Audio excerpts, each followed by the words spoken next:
Hello everyone, welcome to Cambsters. So आज का हमारा टॉपिक है बायोमॉलिक्यूल्स, जिसमें आज हम लोग सीखेंगे अबाउट प्रोटीन्स। अब प्रोटीन्स के बारे में एक बेसिक इंट्रोडक्शन देख लेते हैं। प्रोटीन्स आता है हमारे ग्रीक वर्ड से प्रोटियोस, जिसका मतलब होता है मोस्ट इंपॉर्टेंट। अब प्रोटीन्स का अगर हम लोग जनरल अगर बात करें तो प्रोटीन्स हमारे ग्रोथ के लिए मसल ग्रोथ के लिए बहुत ज्यादा इंपॉर्टेंट है। अब ये जो प्रोटीन्स होते हैं, प्रोटीन्स हमारे फॉर्म होते हैं फ्रॉम द पॉलीमर्स। ये प्रोटीन्स जो है they are the polymers of alpha L amino acids. यहाँ पे जो प्रोटीन्स का जो बिल्डिंग ब्लॉक होता है वो होता है मेरा अमाइनो एसिड। और नेचर में हमारे पास 20 naturally occurring amino acids present है। अगर मैं अमीनो एसिड्स की बात करूं तो अमीनो एसिड्स का जनरल फॉर्मूला होता है RCH, यहाँ पे NH2 और यहाँ पर COOH। ये होते हैं हमारे अल्फा अमीनो एसिड्स। ये होते हैं मेरे alpha amino acid. Amino acid के नाम से ही मुझे पता चल रहा है, यहाँ पर अमीनो का मतलब है यहाँ पर NH2 अमाइन ग्रुप प्रेजेंट है, और एसिड मतलब यहाँ पर ऑर्गेनिक एसिड मतलब कार्बोक्सिलिक एसिड ग्रुप प्रेजेंट है यहाँ पर। तो यहाँ पर एक लेटर आ रहा है, Greek letter alpha.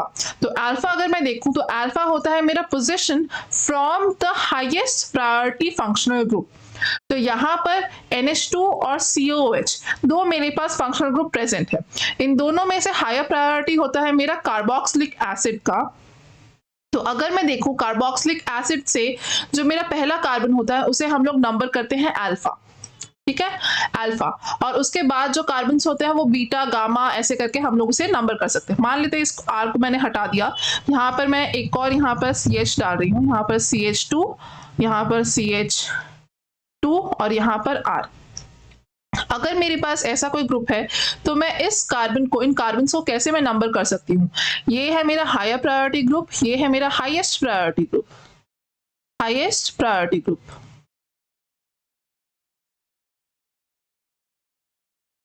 Highest priority group से जो एडजेसेंट कार्बन होता है उसे हम लोग नंबर करते हैं अल्फा, देन आता है हमारा बीटा, फिर आता है गामा, और ऐसे हमारी ये जो सीरीज है वो चलती जाएगी। अगर मैं अमीनो एसिड्स की बात करूं तो यहाँ पर अल्फा पोजीशन पे अमीन ग्रुप है। अल्फा पोजीशन पे मेरे पास अमीन ग्रुप प्रेजेंट है, इसलिए हम लोग इसे कहते हैं alpha L amino acids. Alpha amino acids, L होता है मेरा इनका कॉन्फ़िगरेशन, जिससे हम लोग बता सकते हैं कि ये मेरा लेवोरोटेटरी है, ठीक है, LAEVOROTA, ये मेरा लेवोरोटेटरी है, ठीक है। ये इसकी ऑप्टिकल एक्टिविटी बताता है, और अल्फा बताता है position of the amine group. तो मेरे पास जो प्रोटीन्स है they are the polymers of alpha L amino acids. अब मेरे पास नेचर में 20 तरह के अमीनो एसिड्स प्रेजेंट है। इन अमीनो एसिड्स को हम लोग दो ग्रुप्स में डिवाइड कर सकते हैं। एक होता है मेरा एसेंशियल और दूसरा होता है मेरे पास नॉन एसेंशियल। नॉन एसेंशियल, ठीक है। ये है मेरे एसेंशियल अमीनो एसिड्स। मेरे पास टोटल 9 अमीनो एसिड्स होते हैं, जो जिसे हम लोग कह सकते हैं ये हमारे लिए एसेंशियल है। देयर आर 9 सच एसिड्स, 9 होते हैं इन टोटल। अब ये एसेंशियल क्यों है? क्योंकि इन अमीनो एसिड्स को जो हमारी बॉडी है वो सिंथेसाइज नहीं कर सकती है। Our body can not synthesise them, can not synthesise them या फिर मेक देम, ठीक है। अब इसके लिए क्योंकि हमें जरूरत है amino acids for our growth, हमें ये जो एसेंशियल अमीनो एसिड्स है, ये जो 9 अमीनो एसिड्स है, इनको एक्सटर्नल किसी सोर्स से हमें लेना पड़ेगा। जो हमारे फ्रूट्स हो गए, वेजिटेबल्स हो गए, वहां से हमें, या फिर जो हमारा प्रोटीन का सोर्स है, मीट हो गया, एग्स हो गया, वहां से हमें इन प्रोटीन्स, इन अमीनो एसिड्स को लेने पड़ेंगे। इसीलिए they are called essential amino acids. अब यहाँ पर ये 9 अमीनो एसिड्स है, इनको लर्न करने की मेरे पास एक ट्रिक है। उससे पहले हम लोग देख लेते हैं हमारे जो नॉन एसेंशियल अमीनो एसिड्स है। तो यहाँ पर मेरे पास 11 non essential amino acids present है। ये नॉन एसेंशियल इसे हम लोग क्यों कहेंगे? क्योंकि ये जो है इसे हम लोग, हमारी body can synthesise, body can synthesise. अब अगर ये बॉडी में अपने आप बन जाते हैं तो फिर हमें कोई एक्सटर्नल यहाँ पर सोर्स नहीं चाहिए for the growth of the individual. तो एज अ रिजल्ट हम इसे क्या कहेंगे, इसे हम लोग नॉन एसेंशियल कहेंगे। मतलब ये हम लोग रेगुलरली अगर हमारे डाइट में ना भी यूज करें तो भी उससे कोई ज्यादा फर्क नहीं पड़ेगा। अब आते हैं ट्रिक पे। तो यहाँ पर अगर मैं देखूँ 9 एसेंशियल अमीनो एसिड्स को लर्न करने की एक ट्रिक है जिसे हम लोग इस निमोनिक से हम लोग समझ सकते हैं। Tim has a private hall. अब यहाँ पर जो सारे मैंने रेड में लिखे हैं वो सारे हैं, वहां से हम लोग निमोनिक्स को देख सकते हैं। तो टी से आएगा मेरा ट्रिप्टोफैन, आई से आएगा मेरा आइसोल्यूसिन, एम से आएगा मेरा मिथियोनिन, पी से आएगा मेरा फिनाइल एलानिन, वी से वैलिन, टी से थ्रियोनिन, एच से हिस्टिडिन। ये जो ए है वो मेरा ब्लैक में है तो फिर इसे हम लोग निमोनिक में काउंट नहीं करेंगे। फिर आएगा मेरा एल से ल्यूसिन और एल से आएगा मेरा लाइसिन। तो ये है मेरा mnemonic for remembering essential amino acids. Essential amino acids, ये सारे हैं मेरे एसेंशियल अमीनो एसिड्स। ठीक है। अब सिमिलरली मेरे पास एक और ट्रिक है for remembering non essential amino acids. तो ये है वो ट्रिक। तो इस सेंटेंस से हम लोग इसे आराम से याद कर सकते हैं। ये सेंटेंस थोड़ा सा इजी है। ये है for non essential amino acids. All girls go crazy as they shop and post in Goa। तो यहां पर अगर मैं देखूं all से क्या होगा, एलेनिन, G से होगा गर्ल से होगा मेरा ग्लूटामिन, वो ग्लूटामिक एसिड, क्रेजी वाला C से होगा मेरा सिस्टीन, एज के A से होगा मेरा एस्पेराजिन, दे के T से होगा मेरा टायरोसिन, शॉप के S से होगा मेरा सीरिन, एंड के A से होगा मेरा एस्पार्टिक एसिड, पोस्ट के P से होगा मेरा प्रोलिन, और गो से होगा मेरा ग्लाइसिन और ए से होगा मेरा आर्जिनिन।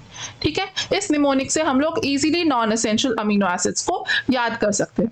कभी कभार क्वेश्चन दे देता है कि हमारे पास पूरे 4 ऑप्शंस होते हैं, उसमें से बताना होता है कि हमारे नॉन एसेंशियल या फिर एसेंशियल अमीनो एसिड्स कौन से हैं। तो उस टाइम पे हमें इन निमोनिक से हम लोग बहुत ज्यादा हमें बेनिफिट हो। ठीक है। अब नेक्स्ट आते हैं कैरेक्टरिस्टिक्स ऑफ अमीनो एसिड्स में। यहां पर एक बहुत इंपॉर्टेंट टॉपिक आता है जिसे कहते हैं हम लोग ज्विटर आयन। और यहां पर आता है एक और टॉपिक जिसका नाम है आइसोइलेक्ट्रिक पॉइंट। ठीक है, आइसोइलेक्ट्रिक पॉइंट। अगर मैं हमारे अमीनो एसिड्स को देखूं, वो होते हैं हमारे अल्फा एल अमीनो एसिड्स। तो यहां पर हम लोग बना देते हैं इसे।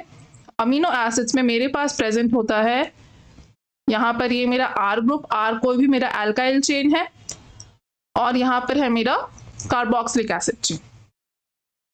तो जब हम लोग एक अमीनो एसिड को सॉल्यूशन में डालते हैं, इन सॉल्यूशन, ये मेरा एक्वेयस फॉर्म है, तो अगर हम इसको सॉल्यूशन में डालेंगे पानी के साथ, तो यहां पर मेरे पास 2 चॉइसेस है। इसको यहां पर इक्विलिब्रियम का साइन डाल देते हैं। यहां पर अगर मैं इसको इन सॉल्यूशन ले रही हूं, ये इन सॉल्यूशन है, तो मेरे पास 2 चॉइसेस है। यहां पर कार्बोक्सिलिक एसिड का जो H है, ये है मेरा एसिडिक हाइड्रोजन।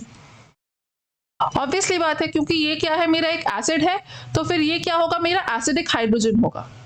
तो अगर ये मेरा एसिडिक हाइड्रोजन है, मुझे पता है कि हमारे जो एसिड्स होते हैं they are better proton donors.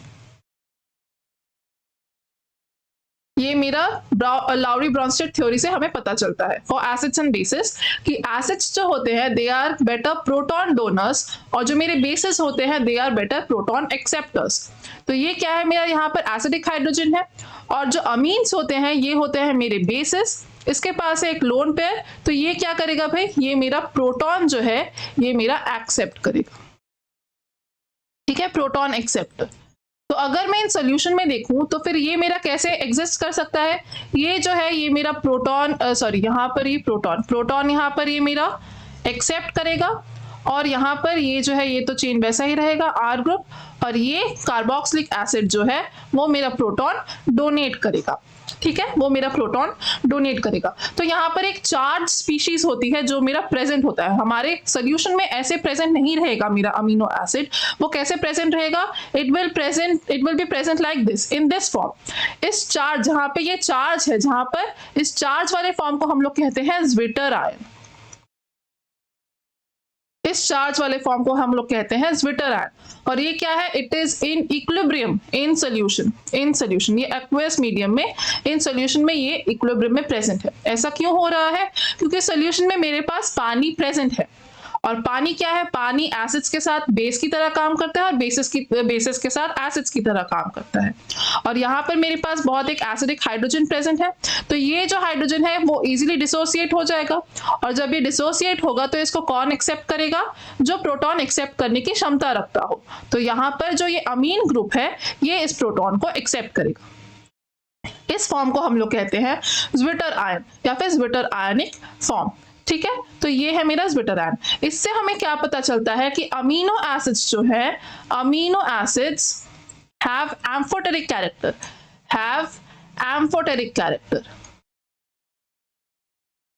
Amphoteric मतलब एसिड्स के साथ बेसिस और बेसिस के साथ एज एसिड्स का काम ये कर सकते हैं, हैव एम्फोटेरिक कैरेक्टर।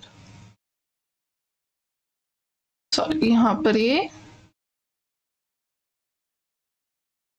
ठीक है, एम्फोटेरिक कैरेक्टर, क्योंकि यहाँ पर ये क्या कर रहा है, ये it acts as a proton acceptor, ये प्रोटॉन को एक्सेप्ट भी कर सकता है एज अ बेस, और ये क्या कर रहा है यहाँ पर हाइड्रोजन को, प्रोटॉन को डोनेट भी कर सकता है एज एन एसिड। ठीक है, अब नेक्स्ट यहाँ पर आता है एक और पॉइंट जो है मेरा आइसो इलेक्ट्रिक पॉइंट। अब ये आइसो इलेक्ट्रिक पॉइंट क्या चीज है वो देख लेते हैं। अगर मैं हमारे सोल्यूशन की बात करूं तो सोल्यूशन में मेरा जो अमीनो एसिड है ये इस ज्विटर आयन फॉर्म में एग्जिस्ट करता है। ठीक है, अगर मैं यहाँ पर देखूं इस ज्विटर आयन से पहले वाले फॉर्म में, तो यहाँ पर जो टोटल चार्ज है, total charge on the compound, ये क्या होगा, टोटल चार्ज यहाँ पर, ये मेरा एक न्यूट्रल स्पीशीज है तो यहाँ पर टोटल चार्ज 0 होगा। यहाँ पर भी देखूं अगर मैं, तो यहाँ इस ज्विटर आयन फॉर्म में भी टोटल चार्ज जो होगा इट विल बी 0, एक पॉजिटिव चार्ज है और एक नेगेटिव चार्ज है, प्लस 1 माइनस, तो ये क्या होगा, ये भी 0 चार्ज है। ठीक है, ये है मेरा ज्विटर आयनिक फॉर्म।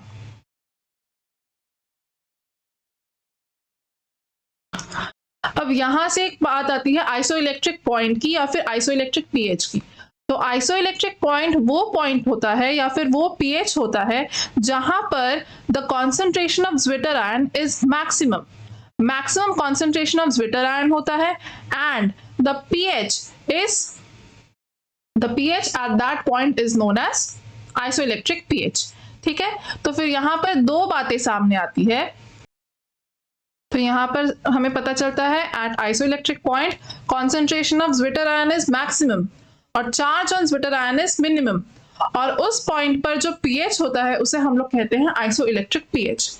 अब इस आइसोइलेक्ट्रिक पीएच से हमारे पास ज्यादातर क्वेश्चंस मिलते हैं एग्जाम में। तो अगर मैं यहाँ पर कुछ एग्जाम्पल्स देखूं, आइसोइलेक्ट्रिक पीएच हमारा फिर क्या होगा, हम ये वाला एग्जाम्पल ले लेते हैं, यहाँ पर ज्विटर आयन बना लेते हैं जहां पर जो आइसोइलेक्ट्रिक पॉइंट है, जहां पर ये जो ज्विटर आयन है यहाँ पर चार्ज क्या है मेरा 0 होगा, ये देख लेते हैं। तो अगर इसका एक पीएच है, जैसे हम लोग pKa से मानते हैं, ये मेरा क्या है पीएच है फॉर, क्योंकि ये जो मेरा ऑर्गेनिक एसिड्स होते हैं या फिर organic bases, they are basically weak acids and bases, इसलिए हम लोग क्या करते हैं, इस यहाँ पर हम लोग इंस्टेड ऑफ यूजिंग पीएच हम लोग क्या यूज करते हैं, यहाँ पर एसिड डिसोसिएशन कांस्टेंट, और इनके पीएच को हम लोग इन टर्म्स ऑफ pKa और इनकी बेसिसिटी को इन टर्म्स ऑफ pKb हम लोग दिखाते हैं। तो अगर ये मेरा यहाँ पर इस कार्बोक्सिलिक एसिड का जो हम लोग pH देखेंगे वो क्या है मेरा pKa है, और इसका अगर हम लोग एसिडिटी देखेंगे तो फिर ये अगर मेरा pKa2 है, इसको pKa1 और pKa2 कर दें तो ये क्या हो रहा है, यहाँ पर ये एवरेज हो जाएगा। यहाँ पर क्या है, यहाँ पर मेरा जो टोटल चार्ज है वो 0 है, तो इनका जो pH होगा आइसोइलेक्ट्रिक pH, जिसे हम लोग डिनोट करते हैं विथ Pi, ये है मेरा आइसोइलेक्ट्रिक pH। ठीक है, वो क्या हो जाएगा मेरा Pi हो जाएगा मेरा pKa1 plus pKa2 divided by 2, मतलब जस्ट इसका एवरेज होगा। जितने भी सारे मेरे पास यहाँ पर एसिड्स और बेसिस वाले ग्रुप है उन दोनों का एवरेज होगा कब, जब मेरे पास टोटल चार्ज जो है वो क्या है मेरा 0 है। अब कुछ केसेस पे यहाँ पर आते हैं। मान लेते हैं मेरे पास जो अमीनो एसिड है उसमें ये जो मेरा अल्काइल चेन है, यहाँ पर ये जो है इसमें कार्बोक्सिलिक एसिड ग्रुप प्रेजेंट है। तो फिर अगर मेरा अमीनो एसिड जो है वो कुछ ऐसा हो, CH COOH, यहां पर डाल देते हैं CH2 COOH, मान लेते हैं कुछ ऐसा मेरा यहाँ पर अमीनो एसिड है। तो फिर यहाँ पर ये कैसा दिखेगा इन द सॉल्यूशन, इसके पास जो चार्जेस होंगे वो कैसे होंगे वो पहले देख लेते हैं। तो ये है मेरे पास एक acidic amino acid. Acidic amino acids में नंबर ऑफ जो कार्बोक्सिलिक एसिड ग्रुप्स होंगे they will be greater then the number of amino acid groups, मतलब एसिडिक जो ग्रुप्स होंगे they will be greater then the basic groups. तो यहाँ पर मेरे पास 2 कार्बोक्सिलिक एसिड के ग्रुप्स हैं। इसका अगर मैं टोटल चार्ज देखूं तो यहाँ पर टोटल जो मेरा चार्ज होगा ये होगा मेरा 0। अब अगर इसको मैंने एक्वस सोल्यूशन में लाया, लेकिन अब मैं पीएच को चेंज करी ऑफ द सिस्टम, मान लेते हैं यहाँ पर जो पीएच है ये पीएच है वेरी एसिडिक। पीएच क्या है, ये बहुत ही ज्यादा एसिडिक सोल्यूशन है। तो अगर यहाँ पर मेरे पास एसिडिक सोल्यूशन है तो एसिडिक सोल्यूशन में मेरे पास ये जो कार्बोक्सिलिक एसिड के जो हाइड्रोजन्स होंगे ये हाइड्रोजन्स तो मेरे डिसोसिएट नहीं होंगे क्योंकि मेरा जो सोल्यूशन है इट इज ऑलरेडी एसिडिक। तो यहाँ पर क्या होगा, एक्सेस ऑफ H+ आयंस के प्रेजेंट होने की वजह से जो बेस होगा they will accept the protons. तो यहाँ पर अगर मैं देखूं तो टोटल चार्ज क्या है, टोटल चार्ज यहाँ पर होगा मेरा +1। ठीक है, अब मैंने क्या किया, पीएच को थोड़ा मैंने कम किया, कम इन द सेंस मैंने पीएच को मैंने एसिडिक थोड़ी सी बढ़ाई। आई एम सॉरी, यहाँ पर मैं पीएच क्या करूंगी, इस पीएच को मैं थोड़ा सा बेसिसिटी की तरफ, बेसिक की तरफ लेकर जाऊं। तो यहाँ पर पीएच क्या है, ऑलमोस्ट न्यूट्रल, न्यूट्रल पीएच के पास में लेके जाऊंगी। ये तो था एसिडिक, अब मैं थोड़ा पीएच बढ़ा रही। तो यहाँ पर क्या होगा, यहाँ पर अगर मैंने न्यूट्रल किया तो फिर अब ऐसा सिचुएशन आ गया होगा कि एक जो है जो ज्यादा एसिडिक है वो मेरा प्रोटॉन लूज करेगा कार्बोक्सिलिक एसिड ग्रुप, और जो मेरा बेस है वो मेरा एक्सेप्ट करेगा। तो यहाँ पर अगर मैं देखूं तो यहाँ पर टोटल चार्ज क्या होगा, 0। अब और पीएच को बढ़ाते हैं, अब मेरा जो पीएच है वो क्या है, बेसिक। अब अगर बेसिक है तो फिर जो NH2 है वो तो प्रोटॉन एक्सेप्ट नहीं करेगा, लेकिन जो मेरे कार्बोक्सिलिक एसिड के ग्रुप्स हैं they will lose the protons. तो यहाँ पर अगर मैं देखूं तो यहाँ पर टोटल चार्ज होगा मेरा -2। ठीक है, तो अगर ज्विटर आयन को देखना है तो ज्विटर आयन के पास मेरे ज्विटर आयन के लिए मुझे क्या चाहिए, मुझे जो चाहिए वो होना चाहिए, मेरा टोटल चार्ज जो है वो 0 होना चाहिए, न्यूट्रल होना चाहिए। अच्छा, तो यहाँ पर मेरा एक पॉइंट हम लोग यहाँ पर सही कर लेंगे, at isoelectric point the charge on zwitter ion is 0। यहाँ पर मिनिमम की जगह यहाँ पर ये हो जाएगा मेरा 0। ठीक है, ज्विटर आयन पर ज्विटर आयन हमेशा न्यूट्रल होना चाहिए, number of positive charges equal to number of negative charges, total charge मेरा हमेशा 0 होना चाहिए। ठीक है, 0 होना चाहिए। तो अगर मैं यहाँ पर देखूं उस हिसाब से, तो अगर इस एसिडिक को अगर मैं देखने जाऊं तो यहां पर जो इसका आइसोइलेक्ट्रिक पीएच होगा वो इस रेंज में आएगा, इस वाले रेंज में, क्योंकि यहाँ पर जो टोटल चार्ज है वो मेरा 0 है। तो यहाँ पर अगर मैं आइसोइलेक्ट्रिक पीएच देखूं, यहाँ पर क्योंकि मेरे पास एक हाइड्रोजन यहाँ पर एक कार्बोक्सिलिक एसिड ग्रुप प्रेजेंट है, तो फिर इसका जो पीएच होगा, जो आइसोइलेक्ट्रिक पॉइंट का जो पीएच होगा that will be less than neutral pH, मतलब न्यूट्रल पीएच इक्वल टू 7 से कम होगा, ये एक एसिडिक पीएच होगा। तो यहाँ पर हम लोग कैसे करके आइसोइलेक्ट्रिक पॉइंट निकाल सकते हैं, हमें यहाँ पर ये करना है। तो अगर हम लोग देखें, अगर इसका pKa, इस कार्बोक्सिलिक एसिड का pKa 1 है, इसका अगर pKa 2 है और इसका अगर pKa 3 है, तो फिर मेरा जो आइसोइलेक्ट्रिक पीएच होगा वो एवरेज होगा pKa 1 प्लस pKa 2 का। हम लोग यहाँ पर इस बेसिक pKa को नहीं कंसिडर करेंगे, क्योंकि अगर मैं देखूं मेरा जो आइसोइलेक्ट्रिक पॉइंट होगा that will fall in a region where the pH is less than 7, मतलब न्यूट्रल pH से कम होगा। तो ये जो रीजन होगा ये मेरा एसिडिक रीजन में पड़ेगा, इसलिए हम लोग यहाँ पर जो मेरा PI है वो क्या होगा, मेरे एसिडिक ग्रुप्स का होगा। ये कब है, when the amino acid is acidic,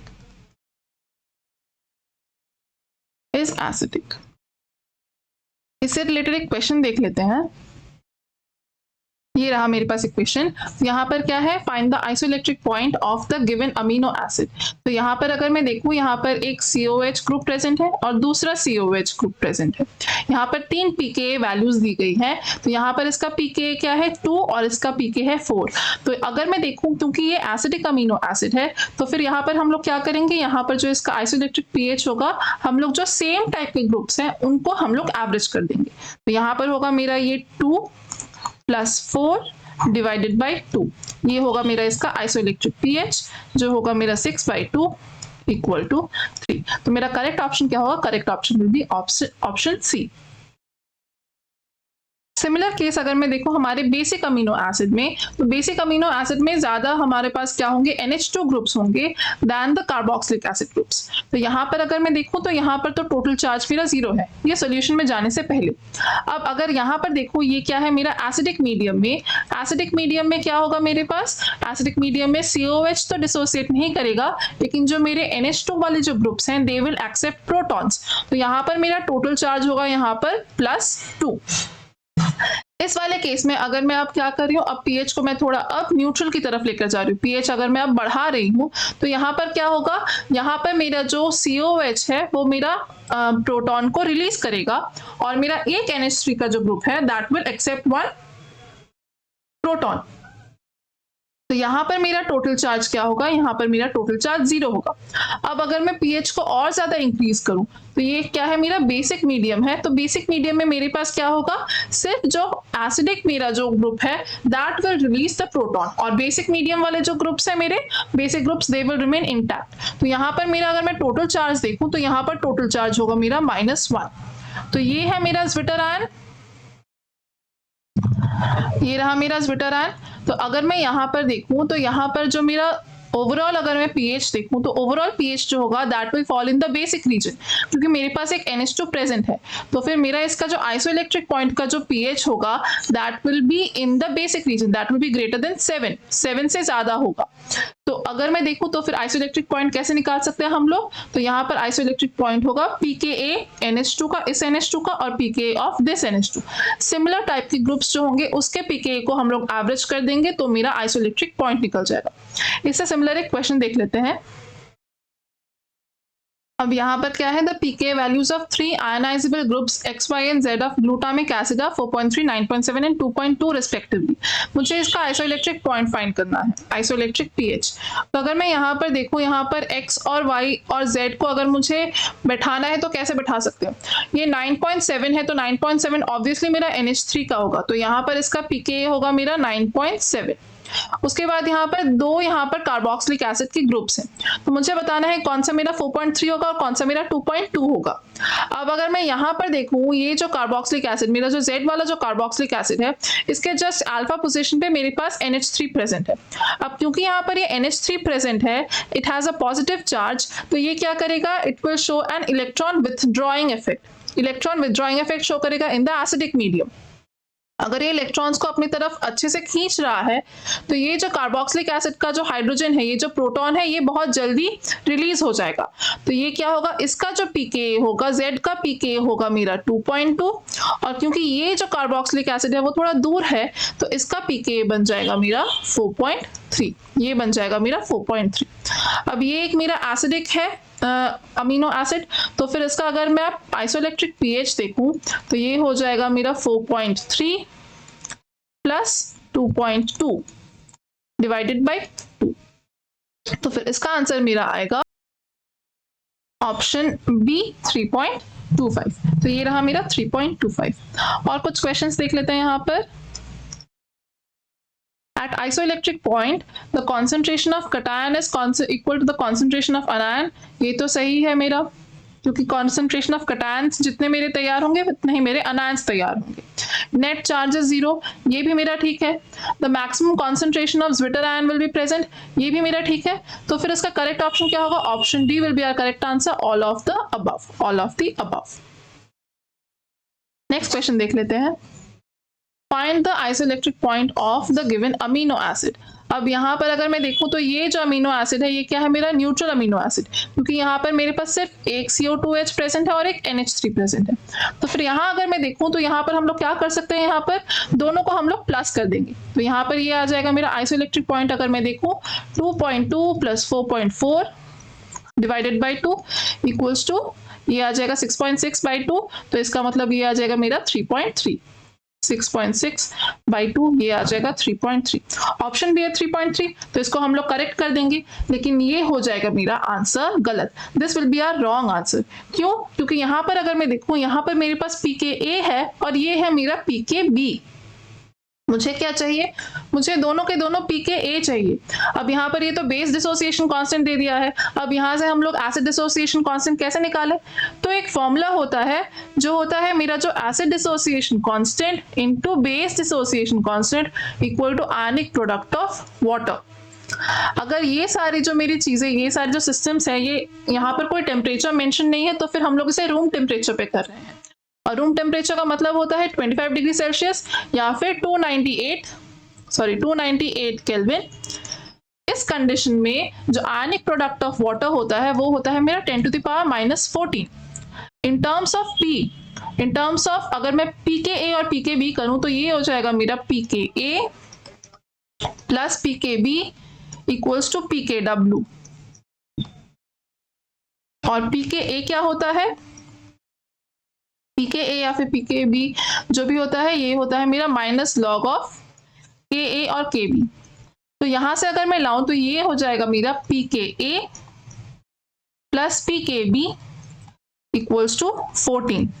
ये रिलेशन आ जाएगा एट 25 डिग्री सेल्सियस, जो मेरा रूम टेम्परेचर कंडीशन है। मेरे पास है pKb, तो मुझे निकालना है यहाँ से pKa। तो अगर मैं देखूं तो यहाँ से मेरा pKa क्या हो जाएगा, pKa हो जाएगा मेरा 14 माइनस 4.4, ये आ जाएगा मेरा यहाँ पर 9.6।